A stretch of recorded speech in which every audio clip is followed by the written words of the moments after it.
Nemyslíš, že tu naša trénerka je nejako nahnevaná? Vyzerá tak, však sa kúkni. Za toto zaplatia. Ale vieš čo? Asi máš tentokrát pravdu. Je ako nám osvorené, ako keby niekto niečo spravil. Počkať, prečo prichádza naša triedna? To je asi nejaké divné, nie? Hádam, to nie je niečo vážne. Chcem klamať, ale asi sa fakt niečo stalo. Vyzerá to tak, že áno. Á, už ti prišli, no to je super. Tak im to teda poviem. No dobre, tak mi to povedzte. Však oni počkajú, keď prídu do tej triedy. Ja im dám písomku za písomkou. Alebo budú čistiť vecka každý deň. A upratovačke poviem, že nech si dá voľno. To bude ešte lepšie. Na čo som to všetkým len platila? Však oni sa dosmejú, keď prídu úplne. Takže môj zlatý, počúvajte ma. Vylezte z toho bazéna, choďte za vašou triednou a ona vám povie, čo nasleduje. Asi fakt máme problém. Utečme z toho bazénu, keď to vraví.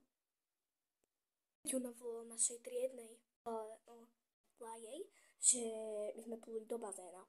Nie, a my budeme najväčší problém. Čo budeme robiť? Takže, teraz ma všetci dobre počúvajte. Choďte okamžite do šatní, prezlečte sa, čakám vás von. Ak to nestihne za 5 minút, tak ho tam nechávam. Chlapci, čo pluli do bazéna, majú ešte väčší trest než ostatní, prepísať písomku za písomkou.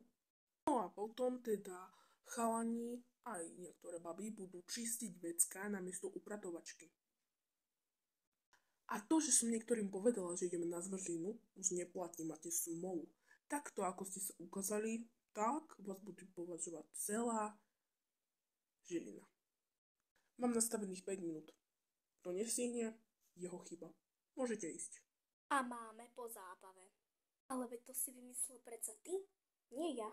Ale obidvaja máme ten istý problém. Najhorší z celej triedy. Reálne budeme umývať vecká kvôli chalanom namiesto upratovačky.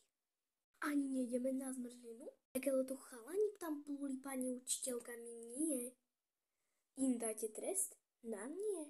Klasika, vždy to robíme. No bohužiaľ. Už som rozhodla. Celá trieda budete píkať. Aby ste sa nenudili, no. To, aby sme sa neučili, tak budeme umývať záchody. Super.